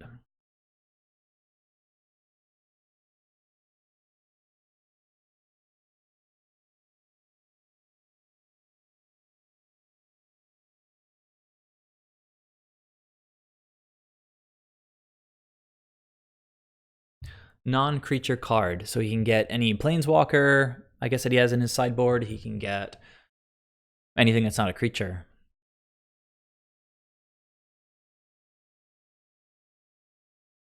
Crumble to dust. So I guess this guy doesn't like Mutavault. So this is another thing that wakes up Thassa, which seems sort of reasonable in this position.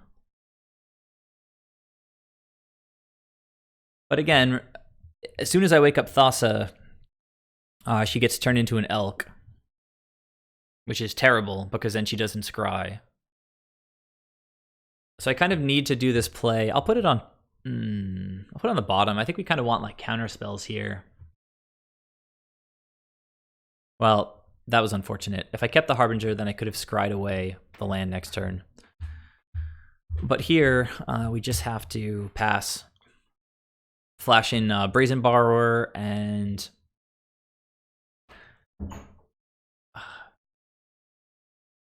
attack Oko, I guess. But...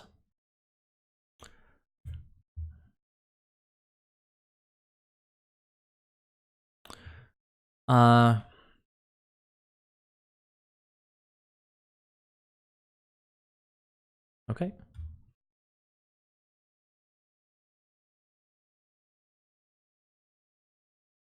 Now the opponent knows about Borrower as well, which will help inform, I guess, their play this turn. This says they can only play things on their turn, so... The problem here is that Oko's going to 9, and you can see sort of the absurdity of his high loyalty. Then he turns Thassa into an elk. I still have a flyer, hopefully.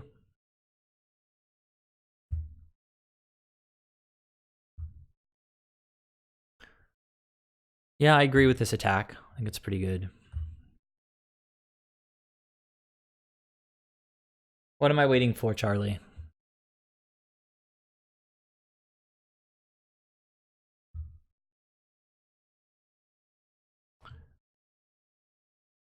Okay, they get to find another spell. So now they've cast their 2 spells for the turn.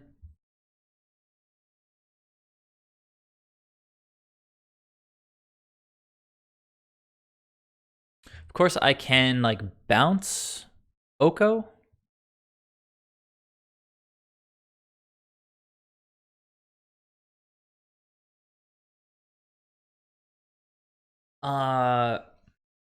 If I bounce Oko... Okay, so again, Nicol Bolas. If I bounce Oko, he can just replay it and turn Thassa into an elk. Well, no, that's not true. I guess, well, if I turn Thassa into a creature, right? Cast Borrower if he recasts at a lower loyalty. Yeah, well, so how much does this thing cost? 5. So he can cast that next turn. Yeah, I can see bound. I guess it's tricky because this guy just, what does he do?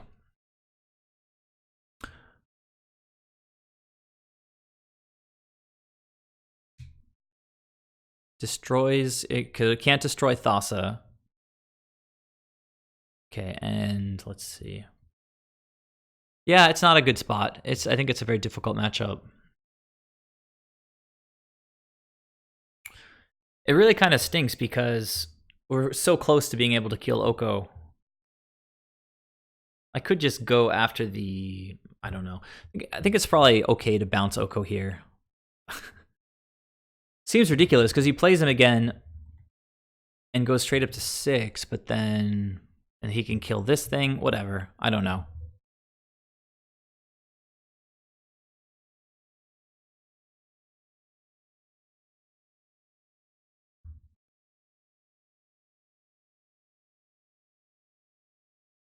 Kapala seems bad actually, right? Because the opponent just has all their mana to be able to pay for this stuff.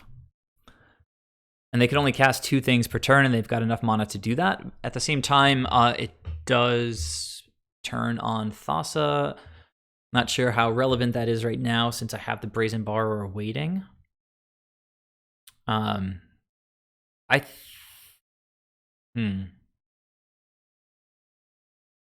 Yeah, this is just a vanilla 2/2 against this deck here. So I think I go bottom and just draw another land, probably.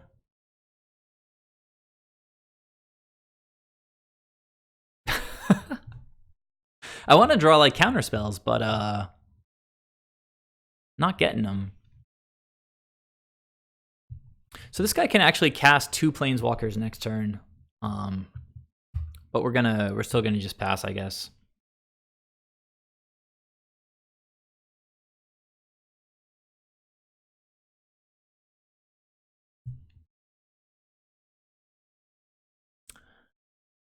Okay, Narset is one of his spells.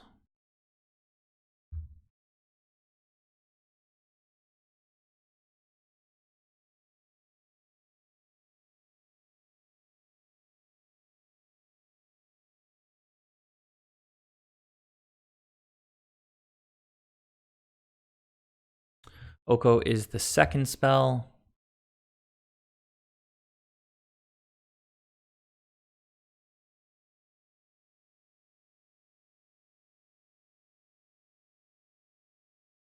Oko, if he ticks up on this, that's amazing, because now I can kill both of his planeswalkers.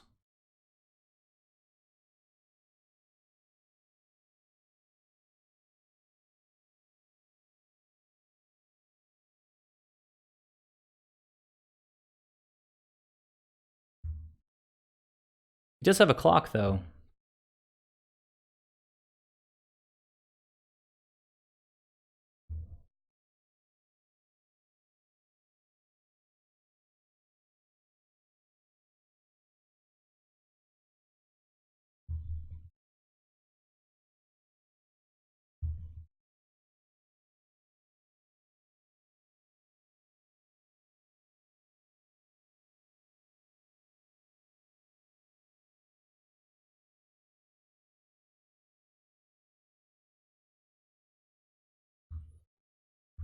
He's probably just sitting on a Wrath, and that'll probably just close out the game.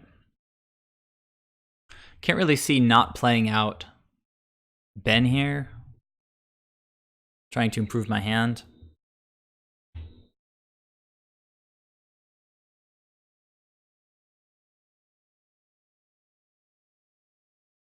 All right, well, it's better than nothing.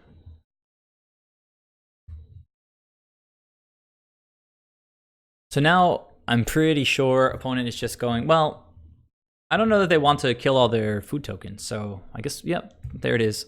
I guess they do. But without Oko, we can still make Thassa into a creature and get in unblockable.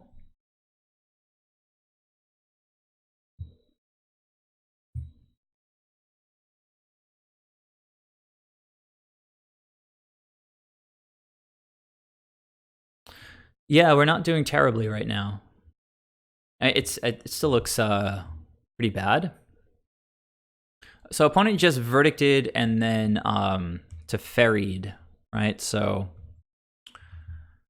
he's not casting any more spells. I guess he could return this to his hand. He's returning Thassa.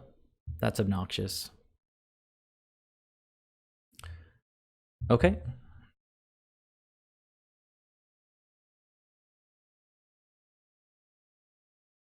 Hopefully the deck is with me, just gives me a good draw. That's pretty good, but I don't have a wizard, so I think I'll just cast this guy and hold up a counterspell, right?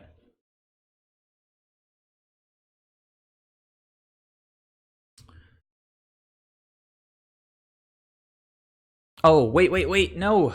Sorry, guys. Counterspell, obviously pretty bad here. I should have just played Thassa because the counterspell is dead with Teferi on board. So basically what that just did was lost me a scry from Thassa. A little bit late in the day. Not thinking clearly enough. I catch my mistakes like all the time, but it's always too late. So opponent misplayed, but I also misplayed.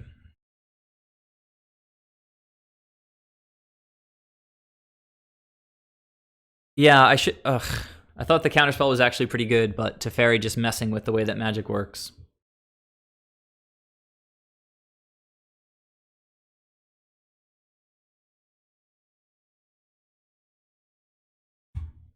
Okay. Nicol Bolas, destroying my stuff.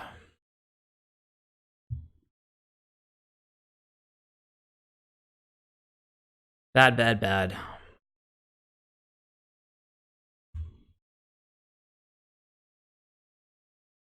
I should have been attacking with Thassa this turn.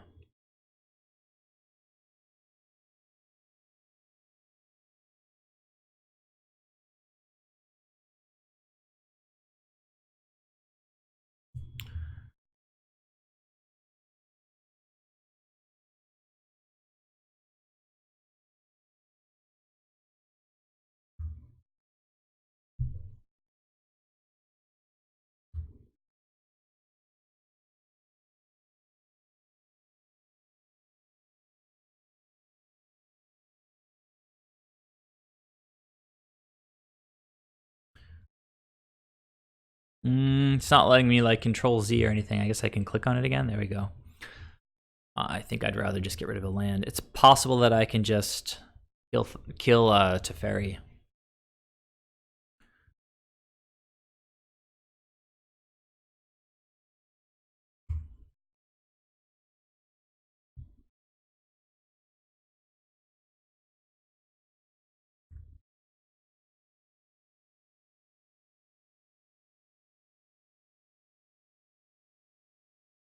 So I think that any 2-drop Merfolk is pretty good here. Silvergill is obviously pretty bad.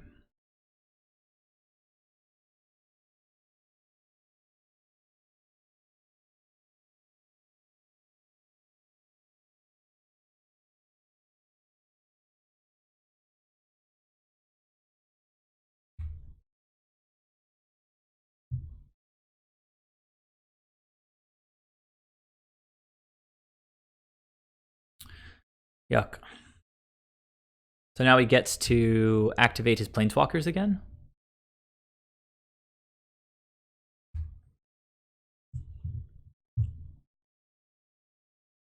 Okay. I think this is...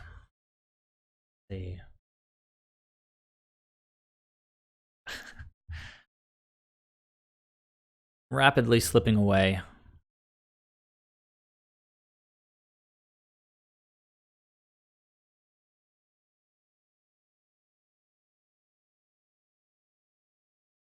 Somebody earlier was saying that this seems like it should be a good matchup. I'm curious to know why you think that, because it seems quite difficult to me. Kapala wakes up, kills Teferi. Sure, let's do it.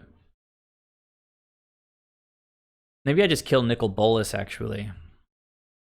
I'll kill Teferi.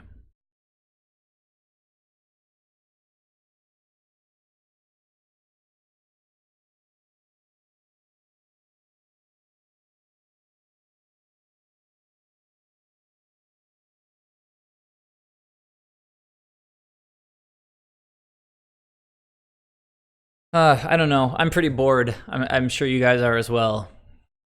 It's not the most exciting Magic. He gets to activate Nicol Bolas twice, which means I have to exile like 2 of my lands.